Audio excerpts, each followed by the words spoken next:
Hey, this is Schuyler from themixingprocess.com, and today I wanted to do a really quick video on effects.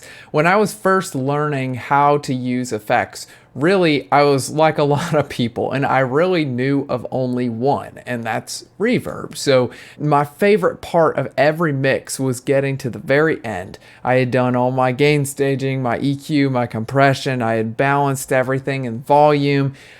And then I got to effects, and I loved that part because effects are a really easy way to make big changes. And that can be a good thing or it can be a bad thing depending on how well it's done.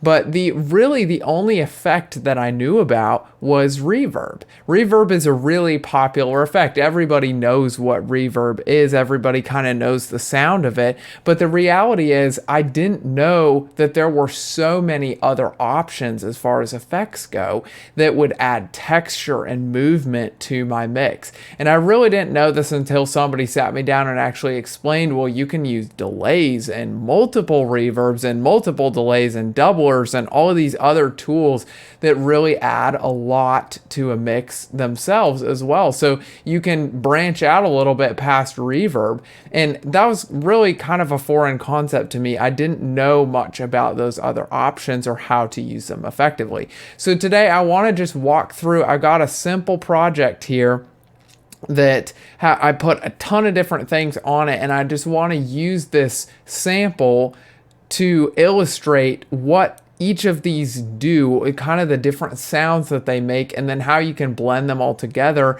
and to show you that there's more to effects than just reverb. So let's get into this project real quick, and I just want to kind of illustrate. I'll go through them one by one and kind of I'll turn them up way too much so that you can hear what they sound like. We'll bring them back down. We'll go through them, and then you can kind of get a picture that there's more out there than just reverb. So let's go ahead and start with this slap delay here. A slap delay is a really fast delay. I believe this one is set to 81 milliseconds. So it's very quick, has very little feedback on it.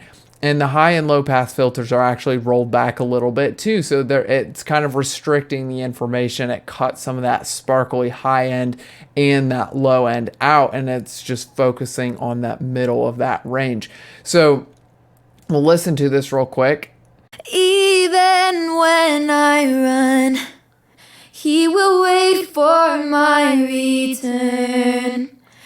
So you can kind of hear that. It sounds like it's bouncing off of a wall really quick and coming back to you. It's a very fast delay, and it kind of adds a little bit of texture to it. So let's go ahead and put that back where it was, and we'll go to this eighth delay here. Even when I run, he will wait for my return. No matter what I've done.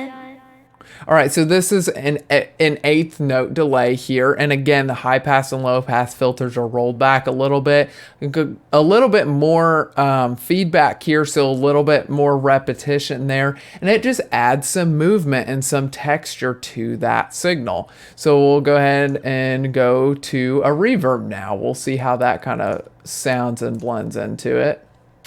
Even when I run, he will wait for my return.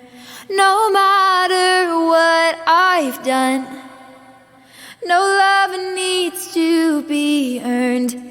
All right, so that sound is one you're probably very familiar with. It has a little bit longer of a reverb tail, kind of flows, and it washes a little bit, adds some depth and to that vocal.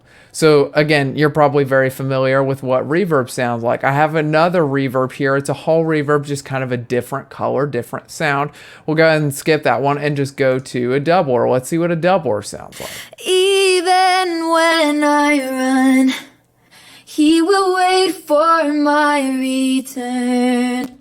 All right, so on a doubler, it basically takes the signal and then it makes a copy of it. In that copy, the sound is altered just ever so slightly. And on this one, it looks like there's two of them. So it makes it sound like there's three different people singing the same thing all at once. It makes it just sound like the signal has been doubled one or multiple different times. So this just kind of adds some texture, again, adds a little bit of depth, excitement to that vocal sound. So there's 4 different effects right there, or 5 different effects right there, 2 of them being reverbs, and we can use all of these different effects and blend them all together to come up with something that has some depth to it, some color, some movement, some texture. So the point is there's a lot of different options outside of just reverb that we can use in a mix. And a lot of these things are very, very helpful depending on what we're trying to accomplish. So I didn't want to go super in depth into all of these different plugins and how to set them up and get into the nitty gritty with it. The point was to just show you there's a lot of options outside of reverb. So go explore, try to figure out what else is out there, what can help me accomplish the sound and the texture that I'm really looking for. So if this was helpful for you, I'd encourage you to go to my website, themixingprocess.com. On that website, there is a form that you can download called the 7-Step Mix. And it is a step-by-step guide through a mix. It walks you through gain structure, EQ, compression, running effects, balancing with volume, all of those things that you really need to know, but it puts it all in a good systematic order for you to follow. I think it'll really help you if you're a beginner and you're really trying to learn about this mixing process. Hope this was helpful for you. Thanks for watching. We'll see you next time.